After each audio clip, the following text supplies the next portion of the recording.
Okay, so I am out here today, my cool Toro 2000 HDX zero turn, but I am re-auto leveling the RV because I feel like some of this reclaimed asphalt has kind of shifted a little bit.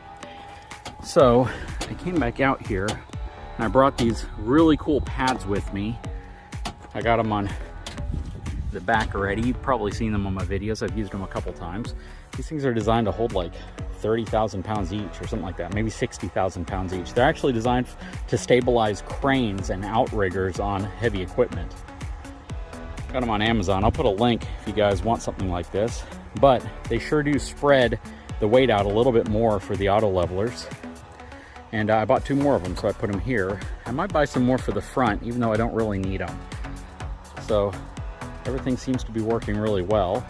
The only thing I want to confirm is that once these go down, they'll level out the back, and then once everything is leveled front and back, side to side, these center ones will come down to stabilize everything.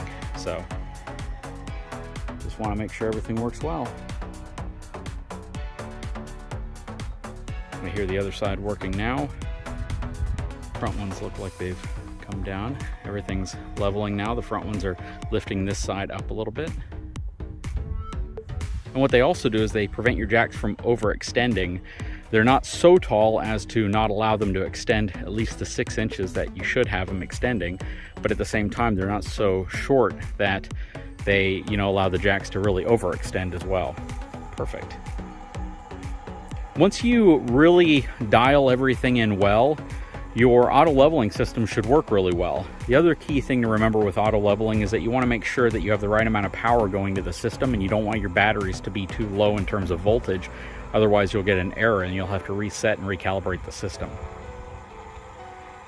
And again, all these are really designed for stabilization. They're not necessarily designed to carry the main load of the RV. And I think that's a misconception a lot of people have when it comes to leveling jacks, is that they're designed to carry the entire load. I know a lot of people will remove all the weight off of them, and that's not really the intention. I don't think it's completely done yet. I hear the other side. The whole process takes probably about 5 minutes. I think it is done. Nope, front ones are moving a little bit. That one's lifting up over there. Back one's lifting up a little bit.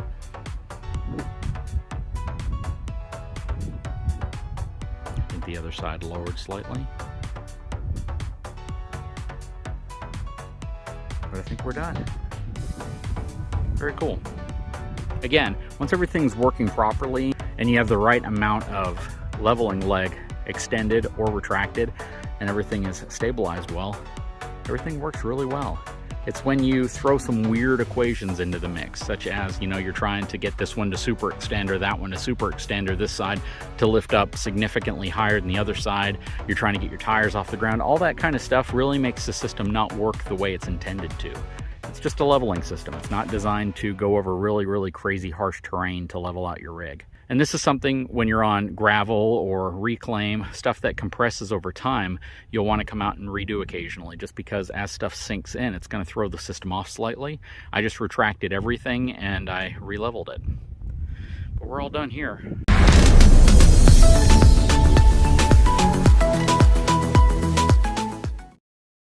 Okay, so just got back from Lowe's, got a bunch of lumber, and got these in the mail. I want to see what you guys think I'm going to be doing today with the lumber here and the stuff I got in the mail right here. Just take a wild guess. I have 2 4x6x12s, I have 8 4x4x10s, and I have 2 decking planks that are 10 feet long, and then I have stuff in both of these boxes. Again, let's see if you guys can figure out what I'm putting together here. Leave a comment below. Hang tight, I'll be right back.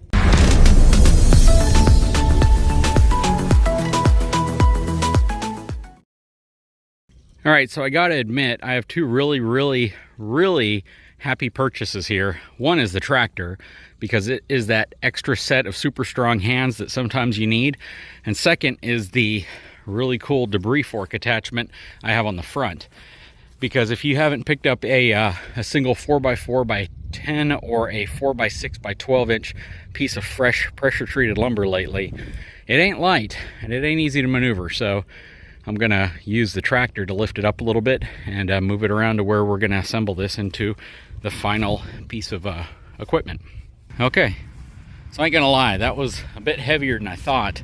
A couple times where the back tires came off the ground and I had to put it in four-wheel drive so I could move it over here. But part of that is because these forks extend off the front quite a bit. So since all the weight was resting on the forks, it was really putting a lot of leverage on the front and causing the back to get really light on me.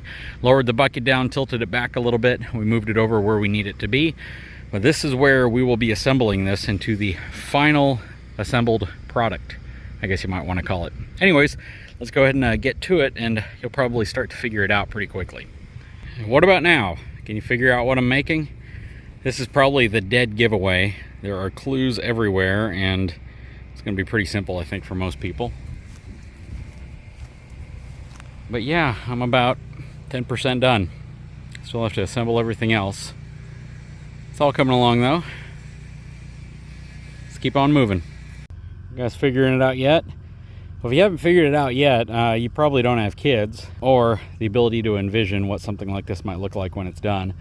But this is a swing set. So you may have noticed in a previous video we have a bunch of swings hanging from this tree.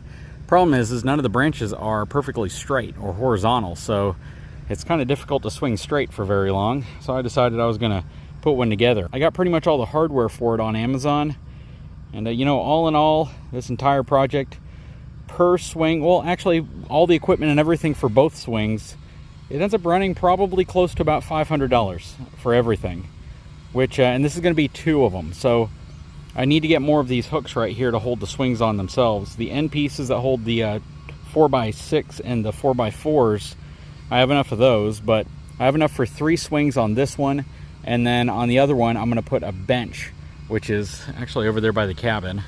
And we're gonna have a rocker plus a swing on this one. So it's gonna be fun. And it's gonna be in kind of an L shape in this area right here, which is kind of the designated play area for our daughter. Yeah, it's coming along. I'll probably need some help lifting this thing up into its upright position when I'm done, but it's gonna be nice. All right, so whether you know it or not, pretty much any package that you buy or any product that you buy that is packaging, you know, a pretty high percentage goes into the packaging of the product. What I mean by that is the box, the presentation, whether you're going to go buy a phone or a TV or, you know, brackets for your swing set. Packaging makes up a pretty high percentage, and the packaging itself may actually cost more to the manufacturer than the product that's inside of it. And you know, the same holds true for just about anything you buy on Amazon. Go to Target, Lowe's, Home Depot and buy. But an example of one of the reasons why sometimes it's best to invest a little bit more in packaging is because of something like this. So these have a lot of really positive reviews, and a lot of people say that they fit perfectly over the lumber, which, you know, the 4x6 section certainly did. I had no problems there. But it was dropped on this corner right here by the delivery people, and it dented it in, so it doesn't fit. Now, if this company who manufactures these wanted to kind of ensure that it gets to you with a higher level of damage reduction, if that makes sense, they could have put some type of a wedge right here, just in the event that, you know, the package falls or it's dropped, it's not denting it. So I just have to bend it back in place. It's not a big deal, but it just goes to show how, you know, sometimes packaging can really alleviate a problem or a headache. And in this case, it was certainly under packaged, because the box that it came in was, I don't even think it was a double layer cardboard box. It might have been, but it was all torn up, looked really nasty. And something like this, even though it's easy enough to fix, it can be all the difference in terms of how you review a product. I mean, how many times do you buy something and the packaging itself is damaged, and that's why the product is returned, or why you can't use something that you've been waiting for? And this is a prime example of how some people might get really upset about something that was shipped to them, not realizing that it was more around the packaging of it and the amount of money that the manufacturer was willing to put into that packaging versus the quality of the product itself, because they could be 2 entirely different departments, or 2 entirely different companies for that matter. Anyways, just wanted to talk about that. I'm going to bend it back in place right here. It doesn't take much. And now it should fit fine over the 4x4 post. Okay, so we are all done. So I cut these 10-foot 4x4s down to 8 feet to be able to support the swing here. I think actually my wife is going to want something else here, maybe 3 more shorter swings, and then we'll put that on a tree or something, but we'll see what we're going to do with that one. Right here, these are just the swings that we took off of the big tree that they were attached to.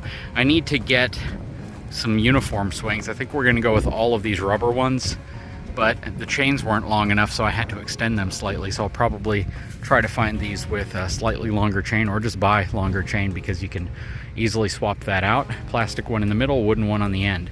I thought she would love the wooden one, but she doesn't, because it kind of rotates when you're sitting on it and it makes it unstable to sit on properly. So, and the plastic one's too slippery. So the rubber one is probably the route we're ultimately going to go for all the swings. Super stable. The instructions didn't call for the planks right here, but I went ahead and put them on. I'll probably also put a long one across the bottom that extends out slightly and then trim it off. Main reason why is I don't want the chance that they're going to tip forward, and I don't want to concrete them into the ground or cement them into the ground, because I don't want to limit my ability to rotate and remove them around if I want to.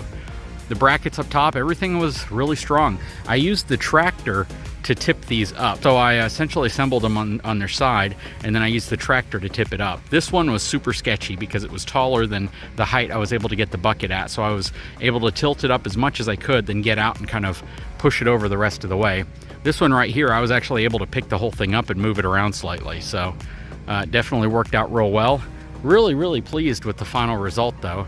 It's all pressure treated lumber, 4x6, 4x4, and then 1x6 for the bracing right there. Turned out really good, but I'd love to know your thoughts. Let me know. It was just a quick little project. I wanted to do it before my daughter got out of school. Anyways, guys, I sure hope you enjoyed it. If you haven't had a chance, please take a moment, subscribe to my channel, give me a thumbs up, and we'll talk to you again very soon.